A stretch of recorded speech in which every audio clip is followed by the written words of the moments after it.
Hello students, मैं दीपक डबकरा आप सभी का बहुत स्वागत करता हूं। आज हम एक टॉपिक स्टार्ट कर रहे हैं दैट इज़ कैलेंडर। रीजनिंग का बहुत ही अच्छा टॉपिक है और ऐसे कई क्वेश्चन एग्ज़ाम में आपको देखने को मिलते हैं। बात करते हैं कैलेंडर की। कैलेंडर के अंदर सबसे पहले अगर आपसे कहा जाए कि लेट सपोज आज मंडे है, अगर आज सोमवार है तो 2 दिन बाद क्या होगा, 2 दिन बाद क्या वार होगा। 2 दिन बाद आप नॉर्मली जोड़ के बैठाएंगे तो आप क्या कह सकते हैं कि मंगलवार निकलेगा और 2 दिन बाद क्या आ जाएगा, बुधवार आ जाएगा। ठीक है।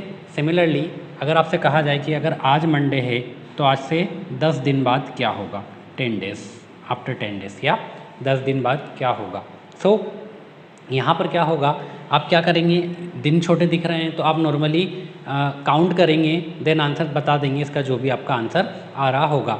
ठीक है कि संडे, मंडे के बाद ट्यूसडे, वेडनेसडे, थर्सडे, इस प्रकार से। बट आपको पता है कि जो अब सप्ताह के दिन होते हैं वो 7 ही होते हैं आपके सामने, Monday, Tuesday, Wednesday, Thursday, Friday, Saturday और संडे। इन्हीं 7 दिनों के बाद आपका जो वीक है वो क्या हो जाता है, रिपीटेशन चालू कर देता है, यानी कि फिर से रिपीट करना चालू कर देता है। तो हर 7 दिन के बाद वापस से रिपीटेशन होता है।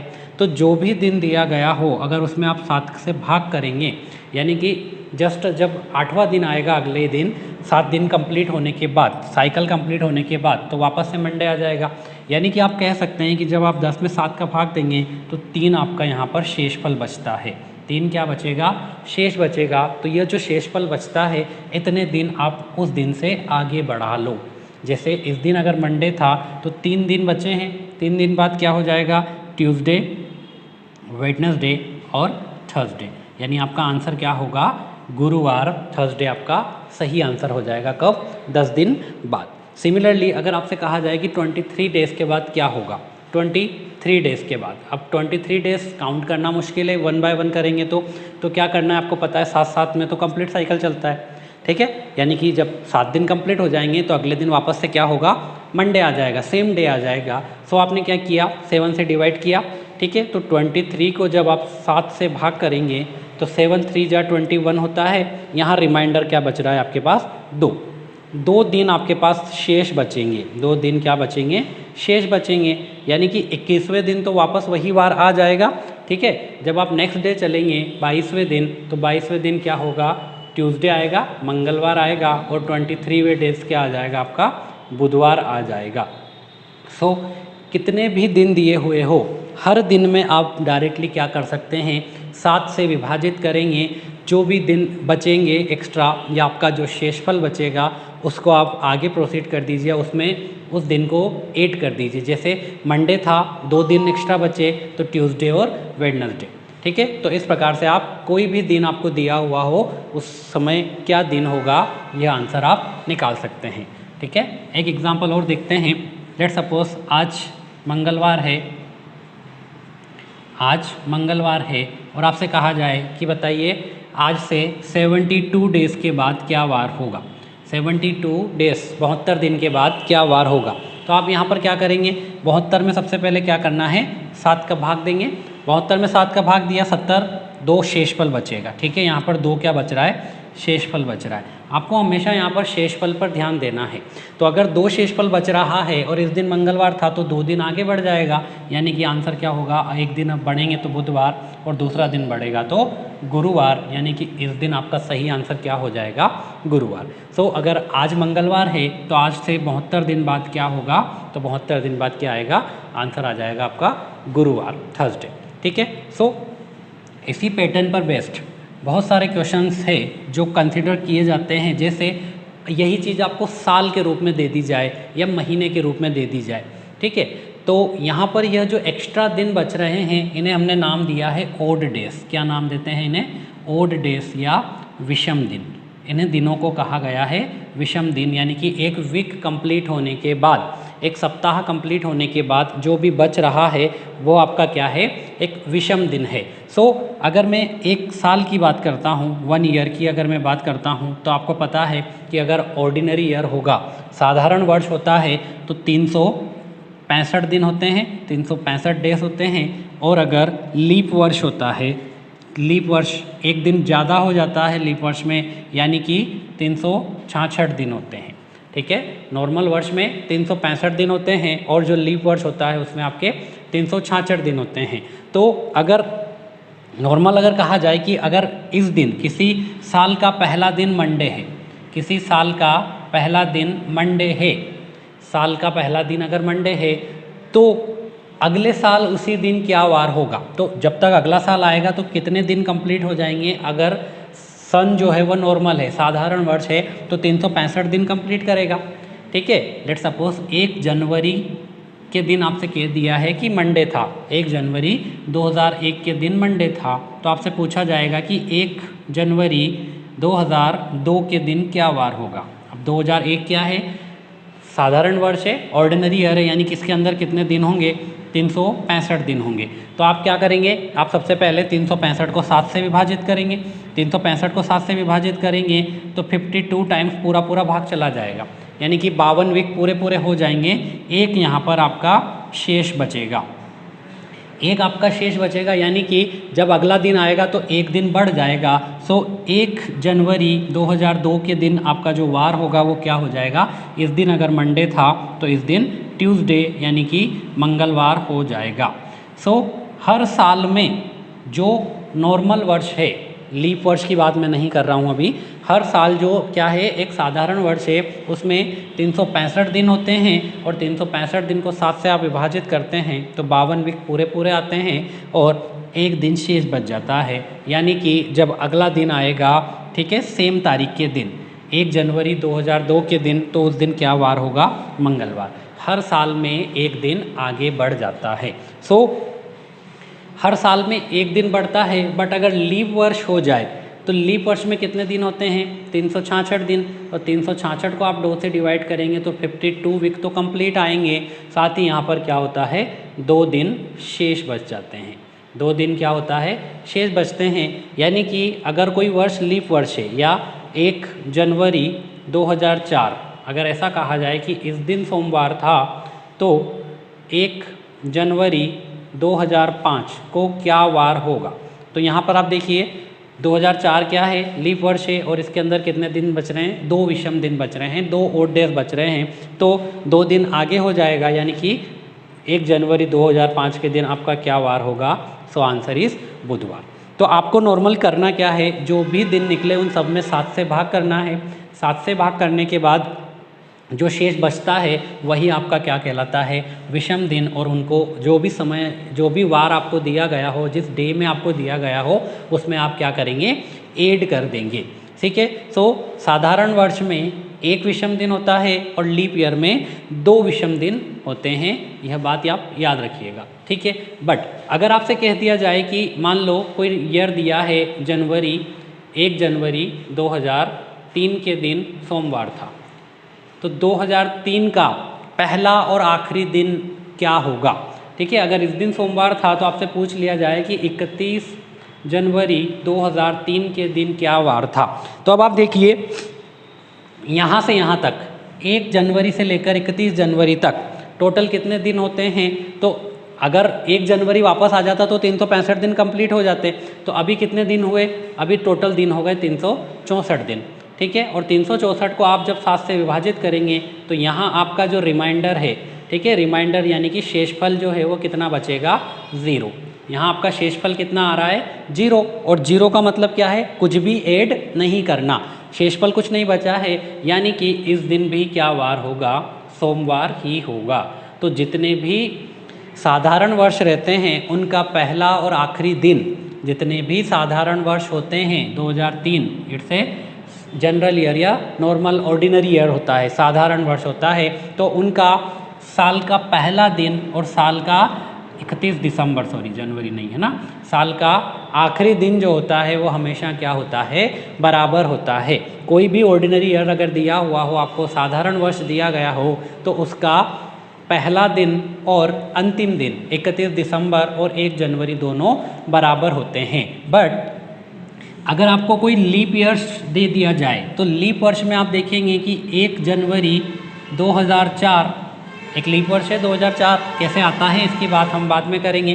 तो 2004 एक लीप वर्ष है। मान लो इस दिन अगर सोमवार था और अगर आपसे कहा जाए यहाँ पर कि 31 दिसंबर 2004 को क्या वार होगा, ठीक है। अब देखिए यह एक लीप वर्ष है और लीप वर्ष में 366 डेज होते हैं कंप्लीट, पर आखिरी दिन अभी चल रहा है, यानी कि यहाँ तक कितने दिन कंप्लीट हो गए हैं, 365 दिन, ठीक है। यहाँ से यहाँ तक कितने दिन हुए हैं, 365 दिन। लास्ट दिन अभी चल रहा है, ख़त्म नहीं हुआ है, तो इसलिए यह दिन काउंट नहीं होता है, ठीक है। तो 365 डिवाइडेड बाय 7 करेंगे तो यहाँ पर क्या होगा, एक शेष बचेगा, 52 बार पूरा जाएगा। तो अगर इस दिन सोमवार था तो यहाँ एक शेष बचा, यानी एक दिन बढ़ जाएगा, तो आपका आंसर क्या आ जाएगा, इस दिन मंगलवार आ जाएगा।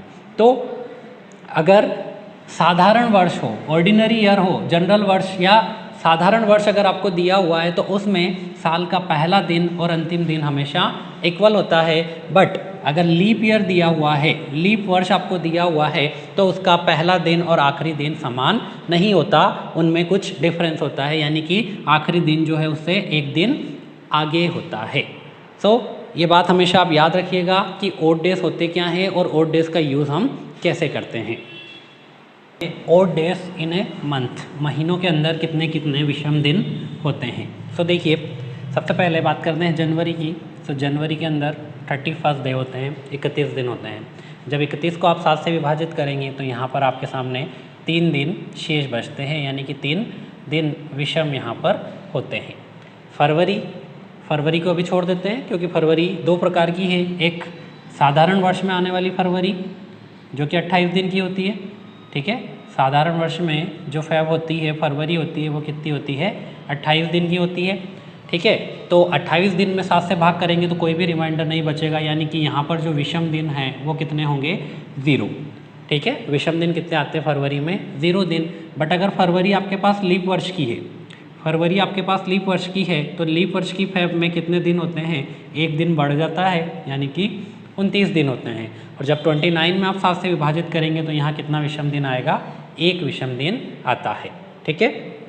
फरवरी हुआ, देन मार्च अगेन 31 डेज होते हैं, ठीक है। तो यहाँ पर भी 3 दिन विषम होते हैं। फरवरी, मार्च, अप्रैल में 2 दिन होते हैं, देन मई, जुलाई, अगस्त, अक्टूबर और दिसंबर, ये सारे मंथ में 31 डेज होते हैं, 31 दिन होते हैं। अगर इन सब महीनों में 31 दिन होते हैं तो 31 को आप 7 से विभाजित करेंगे तो यहाँ हर जगह जो विषम दिन होंगे वो कितने कितने आएंगे, 3 दिन। विषम दिन कितने आते हैं, 3 दिन, इन सब में क्या होंगे, विषम दिन होते हैं। तो इन महीनों को याद रखिएगा। साथ ही फरवरी हो गया है, अप्रैल, जून, सितंबर और नवंबर, इन 4 महीनों में कितने दिन होते हैं, 30 दिन यहाँ पर होते हैं। इन चारों महीनों में 30 दिन होते हैं, तो 30 दिन को आप 7 से विभाजित करेंगे तो यहाँ विषम दिन कितने बचेंगे, इन सब में 2 विषम दिन बचते हैं। तो ये याद रखिएगा कि 4 महीनों में 2 विषम दिन होते हैं, बाकी के इन 7 महीनों में 3 दिन विषम होते हैं। और फरवरी जो होता है उसमें अगर साधारण वर्ष है तो 0 विषम दिन, और अगर लीप वर्ष है तो 1 विषम दिन यहाँ पर होता है। इसी पर बेस्ड कुछ क्वेश्चन आते हैं कि कोई साधारण वर्ष है, किसी साधारण वर्ष में किन 2 महीनों का, क्वेश्चन मैं आपके सामने लिख देता हूँ, किसी साधारण वर्ष में किन 2 महीनों का, साधारण वर्ष में किन 2 महीनों का कैलेंडर समान होता है, कैलेंडर समान होता है, ठीक है। तो आपको बताना है कि जो भी आपके सामने साधारण वर्ष में महीने होते हैं उनमें से कौन से 2 महीनों का कैलेंडर जो है वह समान होता है। अब कैलेंडर समान होने का मतलब यह है कि लेट सपोज 1 जनवरी के दिन अगर सोमवार था तो वापस कौन से महीने में 1 तारीख के दिन सोमवार रहेगा, क्योंकि अगर पहली तारीख को दोनों के दिन सोमवार हो गया तो बाकी उनका पूरा मंथ क्या हो जाएगा, सेम हो जाएगा, ठीक है। तो क्वेश्चन ने आपसे कहा है कि कौन कौन से महीनों का कैलेंडर जो है वो समान होता है। अब महीनों का कैलेंडर कब समान होगा, जब रिमेनिंग डेज 7 जो है वो 7 बराबर हो जाए। जैसे आपने देखा कि जनवरी में 3 दिन बचे, अब सबसे पहले लीप ईयर या साधारण वर्ष है, तो लेट सपोज साधारण वर्ष आपको दिया है, क्वेश्चन ने क्या कहा है साधारण वर्ष में, तो फरवरी 28 की होगी साधारण वर्ष में, तो फरवरी में कितने दिन आएंगे, फरवरी में 0 दिन आ जाएंगे। जनवरी में कितने दिन हो गए, 3 दिन, फरवरी में 0 दिन। मार्च में आप देखेंगे तो मार्च में कितने दिन होंगे, 3 दिन, और जब आप अप्रैल को देखेंगे तो अप्रैल में आ जाएंगे 2 दिन।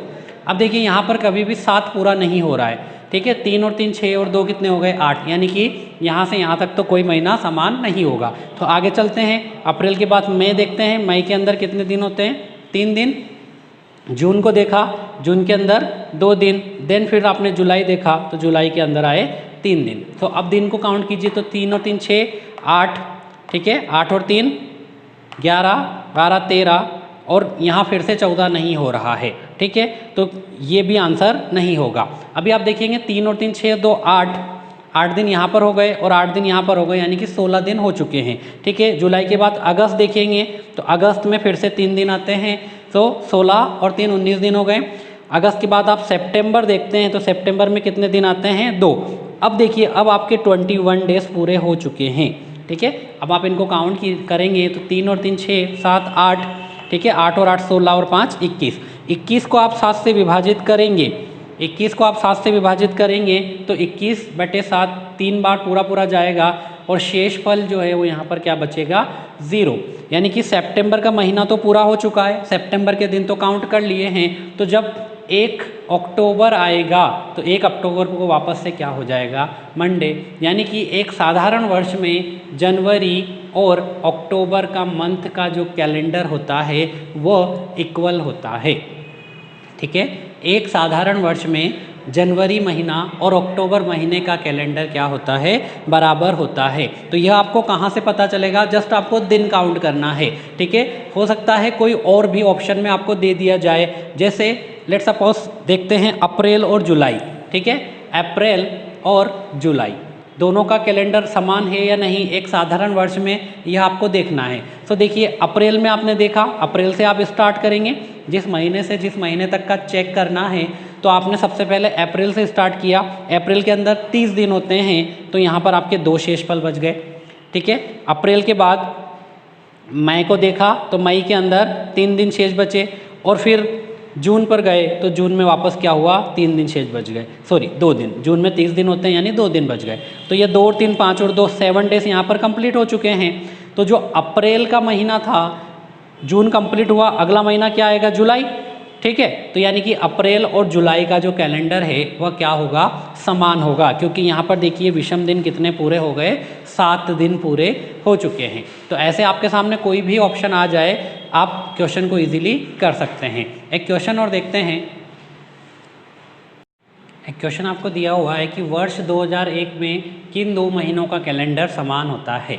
ऑप्शन आपके सामने है जनवरी सितंबर, जनवरी अप्रैल, सितंबर दिसंबर या मार्च अक्टूबर। किन 2 महीनों का, एक ही ऑप्शन सही है कि वर्ष 2001 में किन 2 महीनों का कैलेंडर जो है वह समान होगा। तो आपको करना क्या है, एक महीने को लेकर चलना है और दूसरे महीने तक पहुंचना है, और बीच में देखना है कि अगर उनका जो विषम दिन है वो कितने हो जाए, 7 या 7 के टेबल के फॉर्म में हो जाए, तो उन 2 महीनों का कैलेंडर क्या होगा, ऑटोमेटिकली इक्वल आ जाएगा।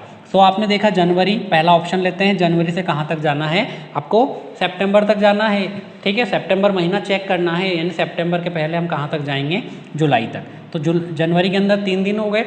अब 2001 क्या है, 2001 साधारण वर्ष है, लीप वर्ष नहीं है क्योंकि 4 से भाग नहीं जा रहा है। तो फरवरी में कितने दिन होंगे, फरवरी के अंदर 0 दिन आ जाएंगे। जब मार्च पे गए तो मार्च के 3 दिन हो गए, ठीक है। फिर अप्रैल के 2 दिन हुए। मई 31 दिन का होता है, तो मई में वापस से 3 दिन हो जाएंगे। अब आप सबसे पहले यहाँ देखेंगे तो देखिए 3 3 6 और 2 8 दिन हो गए, 7 नहीं आ रहा है, ठीक है। आगे देखते हैं जून में 2 दिन हुए और जुलाई में 3 दिन हो गए।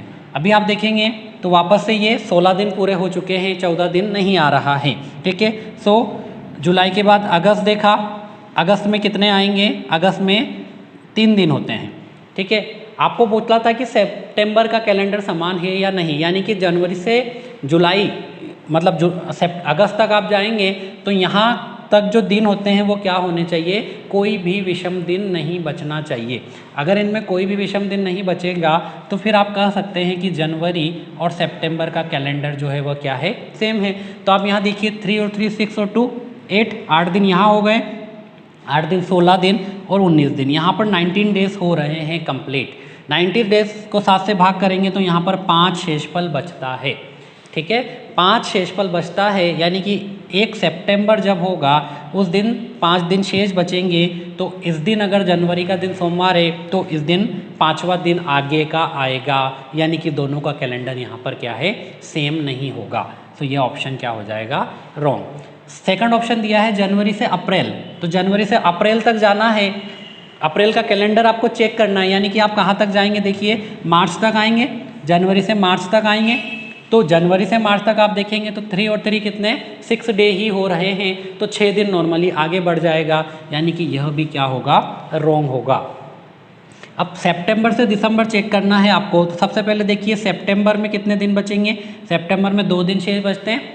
देन अक्टूबर देखा तो अक्टूबर में 3 दिन शेष बचे, 31 डे का होता है। और नवंबर देखेंगे तो नवंबर में क्या होगा, 2 दिन बचे। अगला महीना आ जाएगा दिसंबर, यहाँ पर इन विषम दिनों को आप देखेंगे 2 और 3 5 और 2 7 दिन हो रहे हैं। तो शेषफल जो है वो यहाँ पर क्या बचेगा, 7 को आप जब 7 से विभाजित करेंगे तो शेष क्या बचेगा, 0 बचता है। और अगर शेषफल 0 बच रहा है यानी कि उस दिन वही वार होगा, तो सितंबर और दिसंबर का जो कैलेंडर है पूरे महीने का वह क्या होगा, सेम होगा। तो यहाँ आपका आंसर क्या हो जाएगा, सितंबर और दिसंबर। ठीक है, एक और लास्ट ऑप्शन जो दिया हुआ है इसे भी हम चेक करते हैं, मार्च और अक्टूबर का। तो देखिए मार्च से स्टार्ट किया, मार्च में 3 दिन हुए, मार्च के बाद अप्रैल पे आएंगे आप, तो अप्रैल में 2 दिन, मई 3 दिन, जून 2 दिन, जुलाई 3 दिन, अगस्त 31 का होता है अगेन 3 दिन, सितंबर 2 दिन और अक्टूबर को तो आपको चेक करना है, यानी कि आपको सितंबर तक एंड करना था। 1 अक्टूबर आपको चेक करना है, दोनों का कैलेंडर अगर सेम होगा यानी कि इसके 1 तारीख के दिन और इसके फर्स्ट डे में जो डे है वो क्या होना चाहिए, सेम होना चाहिए। तो यहाँ देखिए 3 2 5 और 3 8 दिन यहाँ पर हो गए, 10 3 13 दिन हो गए, 14 दिन पूरे नहीं हो रहे हैं, 16 और 17 18, टोटल कितने दिन हो रहे हैं, 18 डेज कंप्लीट हो रहे हैं। यानी कि यहाँ पर कुछ ना कुछ रिमाइंडर बचेगा। जब 18 को आप 7 से भाग करेंगे तो आपका 4 यहाँ पर शेष बचेगा, और अगर 4 शेषफल बचेगा यानी कि 1 मार्च के दिन अगर लेट सपोज सोमवार है तो 1 अक्टूबर के दिन क्या होगा, 4 दिन आगे आ जाएगा, यानी कि मंगल बुध गुरु और आंसर क्या हो जाएगा, शुक्रवार। तो इस दिन सोमवार है, इस दिन शुक्रवार है और तारीख दोनों दिन एक है, यानी कि इन दोनों महीनों का कैलेंडर क्या है, समान नहीं है। बट अगर आप यहाँ पर अक्टूबर भी ऐड कर देते तो देखिए अक्टूबर के 3 दिन ऐड और हो जाएंगे तो 21 दिन हो जाएगा। जब यहाँ पर 21 दिन शेष बचे तो 21 को आप 7 से विभाजित करेंगे तो यहाँ पर शेषफल जो है वो क्या बचेगा, 0 बच जाएगा। यानी कि मार्च का कैलेंडर किसके सेम हो जाएगा, नवंबर के कैलेंडर के समान हो जाएगा।